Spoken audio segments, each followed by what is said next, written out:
অনেকদিন ধরে বসে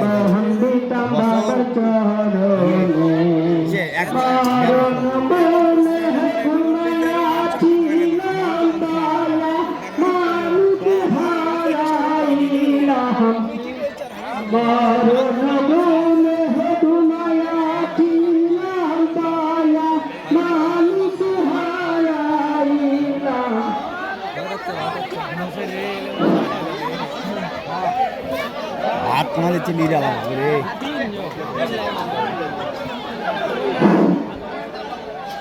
আপনারা এদিক ওদিক দাঁড়িয়ে না থেকে সারিবদ্ধ হয়ে বসে পড়ুন।